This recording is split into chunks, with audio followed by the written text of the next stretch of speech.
قل یا عبادی الذین اسرفوا علی انفسهم لا تقنطوا من رحمت اللہ ان اللہ یغفر الذنوب جميعا انہ هو الغفور الرحیم.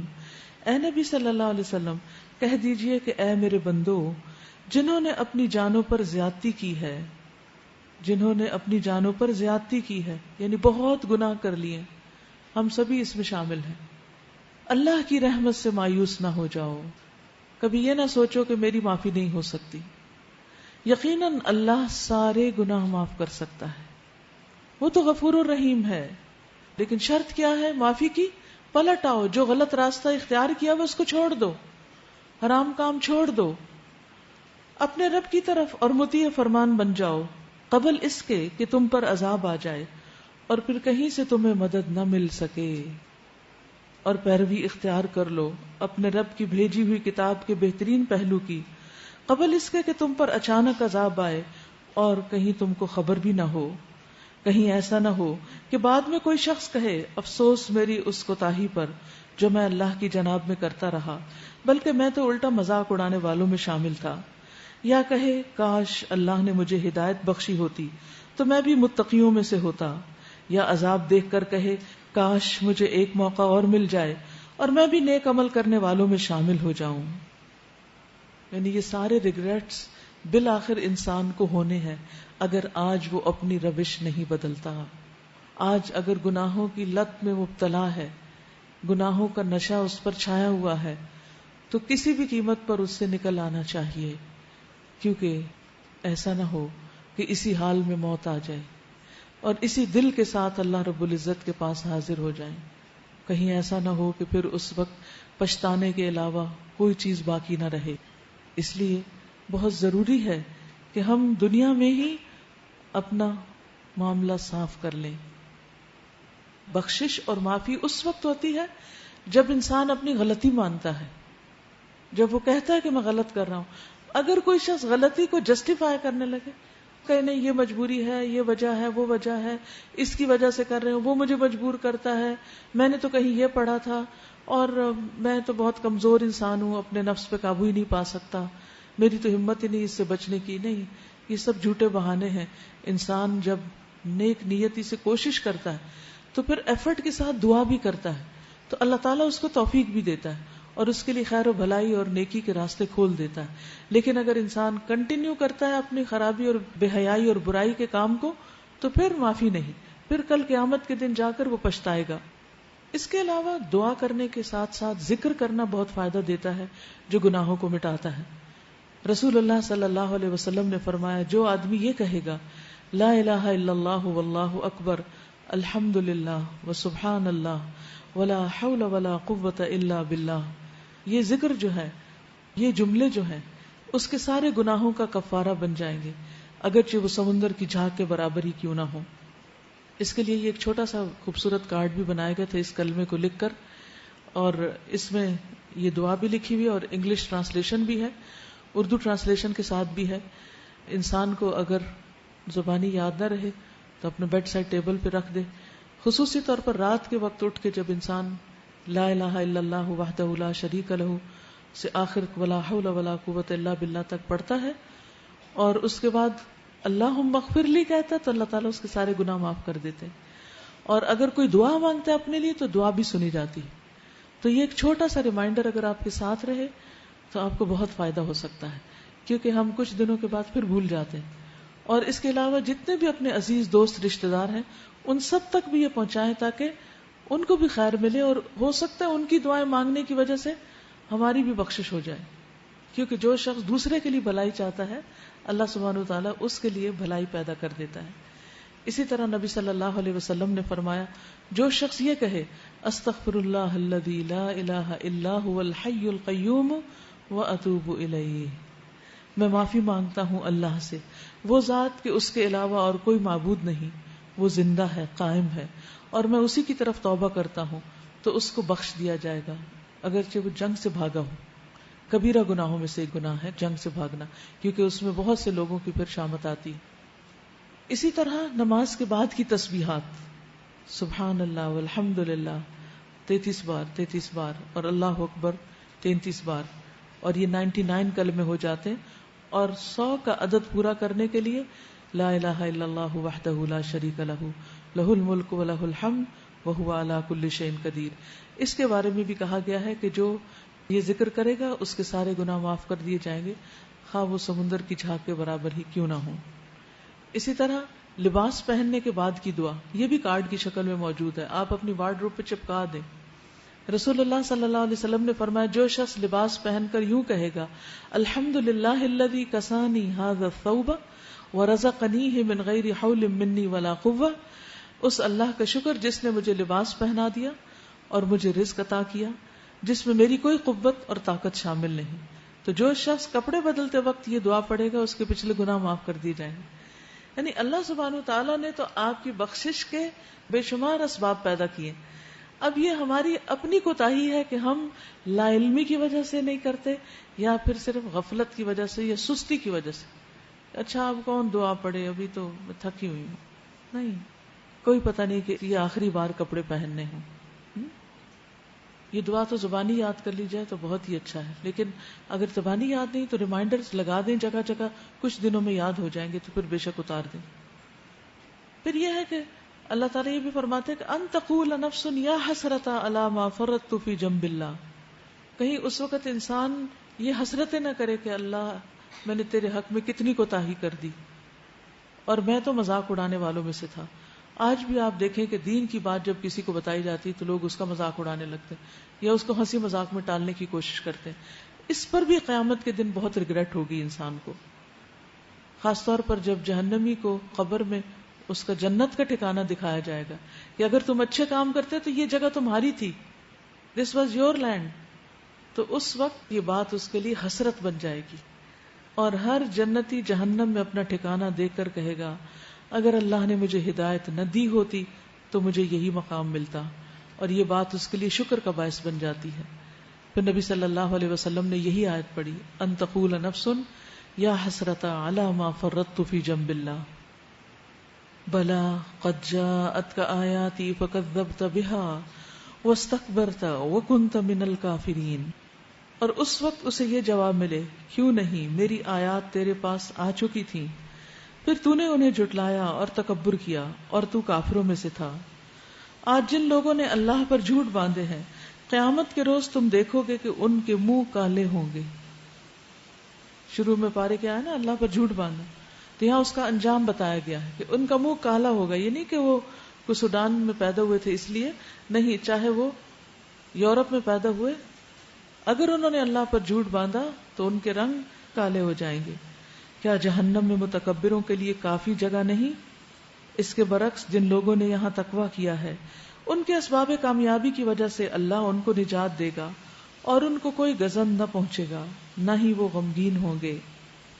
اللہ خالق کل شیء وہو علی کل شیء وکیل.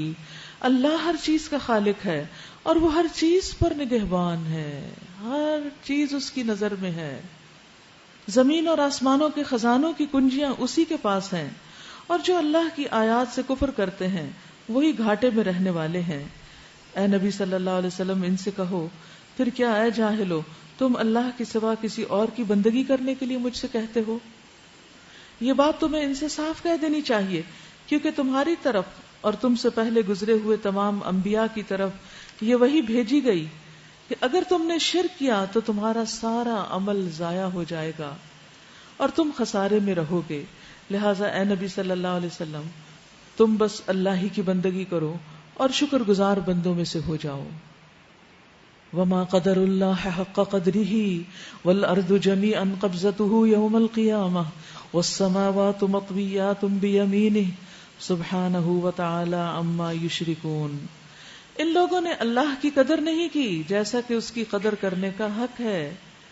اس کی قدرت کاملہ کا حال تو یہ ہے کہ قیامت کے روز پوری زمین اس کی مٹھی میں ہوگی اور آسمان اس کے دائیں ہاتھ میں لپٹے ہوئے ہوں گے، کیونکہ آسمانوں کو کھولا گیا جیسے کاغذ کھولے جاتے ہیں اور پھر دوبارہ لپیٹ دیا گیا، تو وہ لپٹے ہوئے آسمان اللہ کے دائیں ہاتھ میں ہوں گے. پاک اور بالا تر ہے وہ اس شرک سے جو یہ لوگ کرتے ہیں. علماء یہود میں سے ایک عالم رسول اللہ صلی اللہ علیہ وسلم کے پاس آیا اور کہا اے محمد ہم تورات میں پاتے ہیں کہ اللہ تعالیٰ آسمانوں کو ایک انگلی پر رکھ لے گا، اسی طرح زمین کو ایک انگلی پر، درختوں کو ایک انگلی پر، پانی کو ایک پر، مٹی کو ایک پر، اور تمام مخلوقات کو ایک انگلی پر. پھر فرمائے گا میں ہی بادشاہ ہوں. اس پر آپ ہنس دیے یہاں تک کہ آپ کے سامنے کے دانت دکھائی دینے لگے، کیونکہ آپ یہودی عالم کی بات کی تصدیق کر رہے تھے. پھر آپ نے یہ آیت تلاوت کی کہ پتہ سب کچھ ہے لیکن وما قدر اللہ حق قدرہ، اتنا علم ہونے کے باوجود بھی ان کا عمل درست نہیں تھا، انہوں نے اللہ کی قدر کا حق ادا نہیں کیا. ونفخ فی الصور، اس روز سور میں پھونک مار دی جائے گی. فصعق من فی السماوات ومن فی الارض، تو جو بھی آسمان و زمین میں ہوں گے سب بے ہوش ہو جائیں گے. الا من شاء اللہ، مگر جس کو اللہ چاہے. ثم نفخ فیہ اخری، پھر دوسری بار سور پھونکا جائے گا. فاذا هم قیام ینظرون.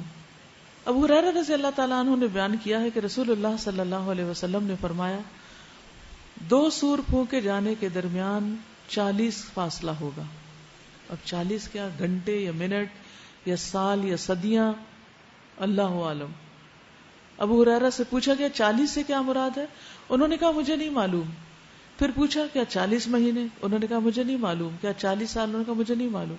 یعنی اتنی احتیاط کرتے تھے، اپنے پاس سے کچھ بھی گھڑ کے نہیں انہوں نے حدیثیں سنائی کہ اچھا چلو میری جان کھا رہے ہیں میں کچھ بول دیتا ہوں. نہیں بتایا، چھوڑ دیا گیا. تو جتنا علم وحی کے ذریعے آیا وہی ہم تک پہنچا ہے. تو یہاں 2 سور کے بیچ کی بات ہو رہی ہے. وَأَشْرَقَتِ الْأَرْضُ بِنُورِ رَبِّهَا وَوُضِعَ الْكِتَابُ وَجِيءَ بِالنَّبِيِّينَ وَالشُّهَدَاءِ وَقُضِيَ بَيْنَهُم بِالْحَقِّ وَهُمْ لَا يُظْلَمُونَ. زمین اپنے رب کے نور سے چمک اٹھے گی، کتاب اعمال لا کر رکھ دی جائے گی، انبیاء اور تمام گواہ حاضر کر دیے جائیں گے، لوگوں کے درمیان ٹھیک ٹھیک حق کے ساتھ فیصلہ کر دیا جائے گا، اور ان پر کوئی ظلم نہ ہوگا، اور ہر شخص کو جو کچھ بھی اس نے عمل کیا تھا اس کا پورا پورا بدلہ دے دیا جائے گا. جو کچھ بھی لوگ کرتے ہیں اللہ اس کو خوب جانتا ہے. وَسِيقَ الَّذِينَ كَفَرُوا إِلَىٰ جَهَنَّمَ زُمَرًا. اب اس کو امیجن کرتے جائیے. اس فیصلے کے بعد وہ لوگ جنہوں نے کفر کیا جہنم کی طرف گروہ در گروہ ہانکے جائیں گے. پورے پورے کراؤڈ، جیسے اجڑ ہوتے ہیں نا بکریوں کے، چرواہا جیسے ان کو ہانک کر لے جا رہا ہوتا ہے ایک طرف، کوئی ادھر ادھر ہوتا تو اس کو لاٹھی پڑ دیا اور سب کو ایک ہی ڈائریکشن پہ لیے جاتے ہیں. تو یہاں بھی ایسے ہی ہوگا. جب وہاں وہ لوگ آ جائیں گے تو ان کے دروازے کھول دیے جائیں گے، اور اس کے کارندے ان سے کہیں گے کیا تمہارے پاس اپنے لوگوں میں سے ایسے رسول نہیں آئے تھے جنہوں نے تم کو تمہارے رب کی آیات سنائی ہوں، جنہوں نے تمہیں آیات سنائی ہوں. سنا رہے ہیں آپ آیات؟ دیکھیے لوگوں کو آیات سنانا بہت ضروری ہے. جو بھی آپ کے پیارے ہیں، جو بھی آپ کے عزیز ہیں، جو بھی آپ کے ساتھ ہیں، اگر انہوں نے دن میں خود سے کچھ نہیں پڑھ رکھا ہوتا، کچھ نہیں سن رکھا ہوتا، تو آپ انہیں پیار سے کچھ نہ کچھ ضرور سنائیں کہ میں آج آپ کو اپنی فیوریٹ آیت سناتی ہوں. چاہے آپ کے والد ہوں یا آپ کے بچے ہوں یا آپ کے بہن بھائی ہوں، بس بہت زیادہ ان کے سر پہ سوار نہ ہو جائے، لیکن کچھ نہ کچھ ضرور سنائیں تاکہ ان تک ہدایت کی روشنی پہنچتی رہے، اور اگر پہنچی ہوئی ہے تو تازی ہوتی رہے. ہمیں ہر روز سورج کی ضرورت کیوں ہوتی؟ موسم آج بہت اچھا لگ رہا ہے، لیکن اگر 1 مہینے تک یہ بادل رہے تو آپ گھبرا اٹھیں، لیکن اگر 1 مہینے تک سورج ہو تو ہم گھبراتے نہیں ہیں، کیونکہ ہم سب کی ضرورت ہے روشنی. تو اسی طرح قرآن کی کرنیں بھی ہر ایک پر پڑھتے جانا چاہیے، کسی کو بھی نہیں محروم رہنا چاہیے. جو بھی آپ کے دوست احباب رشتہ دار ہیں، ساتھی ہیں، دور پار، ان سب کو بھی دعوت دیں کہ وہ بھی ایسی جگہوں پر آیا کریں اور قرآن سنا کریں. کیا تمہارے پاس ایسے رسول نہیں آئے تھے؟ یعنی تمہارے اپنے لوگوں میں سے ایسے رسول نہیں آئے تھے جنہوں نے تم کو تمہارے رب کی آیات سنائی ہوں اور تمہیں اس بات سے ڈرایا ہو کہ ایک وقت تمہیں بھی یہ دن دیکھنا ہوگا؟ وہ جواب دیں گے ہاں آئے تو تھے، مگر عذاب کا فیصلہ کافروں پر چپک گیا، یعنی ہم نے سنا ہی نہیں. کہا جائے گا داخل ہو جاؤ جہنم کے دروازوں میں، یہاں اب تمہیں ہمیشہ رہنا ہے، بڑا ہی برا ٹھکانہ ہے متکبروں کے لیے. یہ جو گروہ ہیں یہ کس بنا پر ہوں گے؟ یہ جو کہا گیا ہے کہ گروہ در گروہ جائیں گے، قیامت کے دن ہر گروہ کو کہا جائے گا کہ وہ اس کی پیروی کرے جس کو وہ دنیا میں پوجتا تھا، جو جس بت کے پیچھے تھا، جس نظریے کے پیچھے تھا، جس چیز کے پیچھے، وہ اس کے ساتھ لگ جائے گا. جو فرعون کے پیچھے تھا، جو حامان کے، جو قارون کے، جو ان جیسے مزاج رکھنے والے، تو اس کے مطابق گروہ بندی ہوگی. دنیا میں گروپس کیسے بنتے ہیں؟ لائک مائنڈیڈ پیپل کے. تو آخرت میں بھی گروپس ہوں گے لائک مائنڈیڈ پیپل، ایک نظریے کے پوجنے والے ایک جگہ پر اکٹھے ہو جائیں گے. پھر فرمایا وَسِيقَ الَّذِينَ اتَّقَوْا رَبَّهُمْ إِلَى الْجَنَّةِ زُمَرًا، اور جو لوگ اپنے رب کی نافرمانی سے پرہیز کرتے تھے، تقوی اختیار کرتے تھے، انہیں گروہ در گروہ جنت کی طرف لے جایا جائے گا، یہاں تک کہ جب وہ وہاں پہنچیں گے اس کے دروازے پہلے ہی کھولے جا چکے ہوں گے. تو اس کے منتظمین ان سے کہیں گے سلام ہو تم پر، بہت اچھے رہے، داخل ہو جاؤ اس میں ہمیشہ کے لیے. اور وہ کہیں گے شکر ہے اس اللہ کا جس نے ہمارے ساتھ اپنا وعدہ سچ کر دکھایا اور ہم کو زمین کا وارث بنا دیا. اب ہم جنت میں جہاں چاہیں اپنی جگہ بنا سکتے ہیں، بس بہترین اجر ہے عمل کرنے والوں کے لیے. اور تم دیکھو گے کہ فرشتے عرش کے گرد حلقہ بنائے ہوئے ہیں، چاروں طرف سے سراؤنڈ کیے ہوئے ہیں، اپنے رب کی حمد اور تسبیح کر رہے ہوں گے. اور لوگوں کے درمیان ٹھیک ٹھیک حق کے ساتھ فیصلہ چکا دیا جائے گا اور پکار دیا جائے گا کہ حمد ہے اللہ رب العالمین کے لیے. وقیل الحمد للہ رب العالمین. کچھ لوگ ایسے ہوں گے وہاں جنہیں جنت کے ہر دروازے سے پکارا جا رہا ہوگا. حضرت ابوبکر کے بارے میں نبی صلی اللہ علیہ وسلم نے فرمایا مجھے امید ہے کہ تم انہی میں سے ہو. سورۃ غافر. بسم اللہ الرحمن الرحیم. حامیم تنزیل الکتاب من اللہ العزیز العلیم غافر الذنب وقابل التوب شدید العقاب ذی الطول لا الہ الا هو الیہ المصیر. ما يجادل في آيات الله إلا الذين كفروا فلا يغررك تقلبهم في البلاد. كذبت قبلهم قوم نوح والأحزاب من بعدهم وهمت كل أمة برسولهم ليأخذوه وجادلوا بالباطل ليدحضوا به الحق فأخذتهم فكيف كان عقاب. وكذلك حقت كلمة ربك على الذين كفروا أنهم أصحاب النار الذين يحملون العرش ومن حوله يسبحون بحمد ربهم ويؤمنون به ويستغفرون للذين آمنوا ربنا وسعت كل شيء رحمة وعلما فاغفر للذين تابوا واتبعوا سبيلك وقهم عذاب الجحيم. ربنا وأدخلهم جنات عدن التي وعدتهم ومن صلح من آبائهم وأزواجهم وذرياتهم إنك أنت العزيز الحكيم. وقهم السيئات ومن تق السيئات يومئذ فقد رحمته وذلك هو الفوز العظيم. سورۃ المؤمن مکی سورت ہے. بسم اللہ الرحمن الرحیم. حامیم تنزیل الکتاب من اللہ العزیز العلیم غافر الذنب وقابل التوب شدید العقاب ذی الطول لا الہ الا هو الیہ المصیر. شروع کرتی ہوں اللہ کے نام سے جو بے انتہا مہربان نہایت رحم فرمانے والا ہے. حامیم اس کتاب کا نزول اللہ کی طرف سے ہے جو زبردست ہے، سب کچھ جاننے والا ہے، گناہ معاف فرمانے والا ہے اور توبہ قبول کرنے والا ہے، سخت سزا دینے والا ہے اور بڑا صاحب فضل ہے. کوئی معبود اس کے سوا نہیں، اسی کی طرف سب کو پلٹنا ہے. ہم سب کی واپسی اس رب کی جانب ہے جس کی یہ ساری صفات ہیں. اللہ کی آیات میں جھگڑے نہیں کرتے مگر صرف وہ لوگ جنہوں نے کفر کیا ہے. اس کے بعد دنیا کے ملکوں میں ان کی چلت پھرت تمہیں کسی دھوکے میں نہ ڈالے.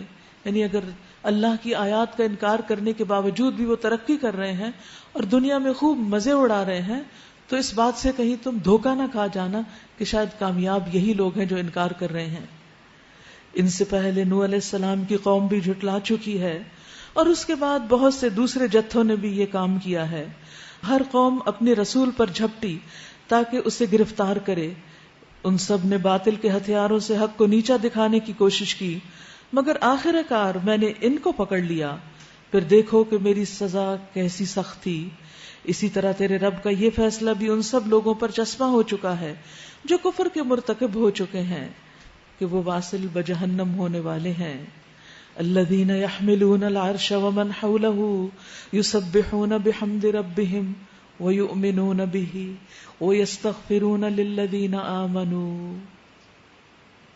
عرش الہی کے حامل فرشتے، وہ فرشتے جو عرش اٹھائے ہوئے ہیں اور جو عرش کے گرد و پیش حاضر رہتے ہیں، سب اپنے رب کی حمد و ثنا کے ساتھ اس کی تسبیح کر رہے ہیں. کیا ہم نہ کریں گے؟ جو اللہ کے قریب ترین ہے، مقرب ہیں، وہ تسبیح کر رہے ہیں. پھر ہمارے لیے کیا حکم ہے؟ یہاں پر عرش کے حاملین بھی اور جو عرش کے ارد گرد طواف کر رہے ہیں وہ سب، وہ اس پر ایمان رکھتے ہیں اور ایمان لانے والوں کے حق میں دعائے مغفرت کرتے ہیں. کتنا بڑا اجر اور صلہ اور مقام ہے ایمان والوں کا. کتنی بڑی دولت ہے یہ ایمان کہ جس کی وجہ سے عرش کے پاس فرشتے ہمارے لیے دعائیں کرتے ہیں. اس ایمان کو ویلیو کرنا چاہیے، اس کی قدر کرنی چاہیے اور کسی بھی قیمت پر اسے ہاتھ سے نہیں جانے دینا چاہیے اور اس پر کمپرومائز نہیں کرنا چاہیے. آپ کو معلوم ہے کہ جو فرشتے عرش اٹھائے ہوئے ہیں وہ کتنے بڑے ہیں. نبی صلی اللہ علیہ وسلم نے فرمایا، مجھے یہ اجازت دی گئی کہ میں اللہ کے عرش کے اٹھانے والے فرشتوں میں سے کسی فرشتے کے بارے میں بیان کروں کہ وہ کیسا ہے. اس کے کانوں کی لو سے لے کر کندھے تک کا درمیانی فاصلہ، صرف یہاں سے یہاں، کان کی لو کو ہاتھ لگائیے اپنے اور نیچے آ جائیے کندھے پر. ٹھیک، کتنا فاصلہ ہے؟ ایک بالش بھی نہیں، چند انگلیاں. لیکن حاملین عرش، ان فرشتوں کی اونچائی کو آپ دیکھیے، ان کی گردن یا ان کے طول کو دیکھیے کہ یہ فاصلہ صرف 700 سال کی مسافت جتنا ہے. اتنے ہیوج ہیں، اتنے بڑے ہیں. جبریل علیہ السلام کے تو 600 پر تھے اور ان حاملین کا مقام دیکھیے. اتنے بڑے ہونے کے باوجود دعا کس کے لیے کر رہے ہیں؟ ایمان والوں کے لیے. کتنی بڑی بات ہے. ہم ہر ایک سے کہتے ہیں دعا کیجئے دعا کیجئے، لیکن جو لوگ اپنے ایمان کو سچا کر لیتے ہیں، فرشتے ان کے لیے دعائیں کرنے لگتے ہیں، وہ ان کے ہمدرد ہو جاتے ہیں، وہ ان کے دوست بن جاتے ہیں. اور یہ قیامت کے دن 8 ہوں گے، ابھی 4 ہیں. حسان بن عطیہ کہتے ہیں حاملین فرش 8 ہیں. وہ ایک دوسرے کو اچھی اور نرم آواز کے ساتھ جواب دیتے، اتنے بڑے ہونے کے باوجود بھی اچھے سے جواب دیتے ہیں. ہم سے تو کوئی کچھ پوچھ بیٹھے تو ہمارا ریاکشن کیا ہوتا ہے؟ خصوصاً مائیں جب بچے ان سے ایک سے دوسرا سوال کر لیں تو کیسے چیخ کے بولتی، چپ کرو. اور وہ کیا تسبیح پڑھتے رہتے ہیں، سبحانک و بحمدک علی حلمک بعد علمک. پاک ہے تو اپنی تعریف کے ساتھ اس بات پر کہ تو سب کچھ جاننے کے بعد بھی بردباری سے کام لیتا ہے، حلیم ہے. اور دوسرے 4 کہتے ہیں سبحانک و بحمدک علی عفوک بعد قدرتک. پاک ہے تو اپنی تعریف کے ساتھ اس بات پر کہ قادر ہونے کے بعد بھی درگزر سے کام لیتا ہے. تو یہ ان کی تسبیحات ہیں. آپ نے نوٹ کیا پورے قرآن میں کس قدر تسبیح کا ذکر آیا ہے، کس قدر ذکر کا آیا ہے، لیکن ہم اکثر اس سے غافل رہتے ہیں. تو اب اس غفلت سے باہر نکلنا ہے. رمضان کے بعد اگر کوئی چینج آپ کے اندر آئے تو وہ ذکر کی کثرت کا آئے. وہ کہتے ہیں اے ہمارے رب تو رحمت اور اپنے علم کے ساتھ ہر چیز پر چھایا ہوا ہے، بس معاف کر دے اور عذاب دوزخ سے بچا لے. یعنی دو چیزیں الگ الگ بیان ہوئی ہیں، ایک ہے معافی اور ایک ہے بچنا جہنم کے عذاب سے. کیونکہ یہ بھی ہو سکتا ہے کہ کچھ لوگوں کی معافی جہنم میں جانے کے بعد ہو، یعنی وہ آگ کا عذاب بھگت چکے اور پھر ان کی معافی ہو، تو اس لیے ان کو الگ الگ بیان کیا گیا ہے. ان لوگوں کو جنہوں نے توبہ کی ہے اور تیرا راستہ اختیار کیا ہے. پچھلی آیات میں توبہ کی بات کی گئی اور اب فرشتوں کی دعاؤں کی. تو توبہ استغفار کس قدر ضروری ہے. اے ہمارے رب، اور داخل کر ان کو ہمیشہ رہنے والی جنتوں میں جن کا تو نے ان سے وعدہ کیا ہے، اور ان کے والدین اور بیویوں اور اولاد میں سے جو صالح ہوں ان کو بھی وہاں ان کے ساتھ ہی پہنچا دے، یعنی فیملیز اکٹھے ہوں. تو بلا شبہ قادر مطلق اور حکیم ہے. وقہم السیئات، اور بچا دے ان کو برائیوں سے، یعنی دنیا میں بھی برائیاں نہ کریں اور آخرت میں برائیوں کے برے وبال سے بچا دے. جس کو تو نے قیامت کے دن برائیوں سے بچا دیا اس پر تو نے بڑا رحم کیا، یہی بڑی کامیابی ہے. وذالک هو الفوز العظیم. ان الذین کفروا ینادون لمقت اللہ اکبر من مقتکم انفسکم. جن لوگوں نے کفر کیا ہے قیامت کے روز ان کو پکار کر کہا جائے گا آج تمہیں جتنا شدید غصہ اپنے اوپر آ رہا ہے، اللہ تم پر اس سے زیادہ غضبناک اس وقت ہوتا تھا جب تمہیں ایمان کی طرف بلایا جاتا تھا اور تم کفر کرتے تھے. وہ کہیں گے اے ہمارے رب، تو نے واقعی ہمیں 2 دفعہ موت اور 2 دفعہ زندگی دی، اب ہم اپنے قصوروں کا اعتراف کرتے ہیں. یعنی 2 دفعہ موت 2 دفعہ زندگی نہیں، ہم مردہ تھے پھر زندہ ہوئے پھر مریں گے پھر زندہ ہوں گے. کیا اب یہاں سے نکلنے کا کوئی راستہ ہے؟ جواب ملے گا یہ حالت جس میں تم مبتلا ہو یہ اس وجہ سے ہے کہ جب اکیلے اللہ کی طرف بلایا جاتا تھا تو تم ماننے سے انکار کر دیتے تھے، اور جب اس کے ساتھ دوسروں کو ملایا جاتا تو تم مان لیتے تھے. اب فیصلہ اللہ بزرگ و برتر کے ہاتھ میں ہے. استغفر اللہ. هو الذی یریکم آیاتہ وینزل لکم من السماء رزقا وما یتذکر الا من ینیب. وہی ہے جو تم کو اپنی نشانیاں دکھاتا ہے اور آسمان سے تمہارے لیے رزق نازل کرتا ہے، یعنی بارش آتی ہے تو کیا کچھ اگ جاتا ہے، مگر ان نشانیوں کے مشاہدے سے سبق صرف وہ لیتا ہے جو اللہ کی طرف رجوع کرنے والا ہو.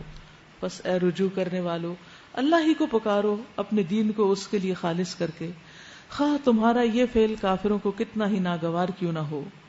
رفیع الدرجات ذو العرش یلقی الروح من امرہ علی من یشاء من عبادہ لینذر یوم الطلاق.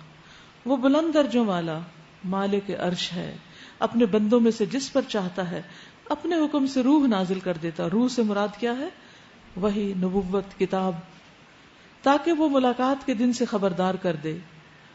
وہ دن جب کہ سب لوگ بے پردہ ہوں گے، کسی کا بھی لباس نہیں ہوگا، کوئی کپڑوں میں نہیں ہوگا، اللہ سے ان کی کوئی بات بھی چھپی ہوئی نہ ہوگی. اس روز پکار کر پوچھا جائے گا آج بادشاہت کس کی ہے؟ سارا عالم پکار اٹھے گا اللہ الواحد القہار کی.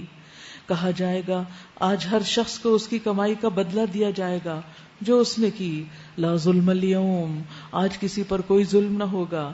ان اللہ سریع الحساب، بے شک اللہ جلد حساب لینے والا ہے، یعنی اللہ کو حساب لینے میں دیر نہیں لگتی.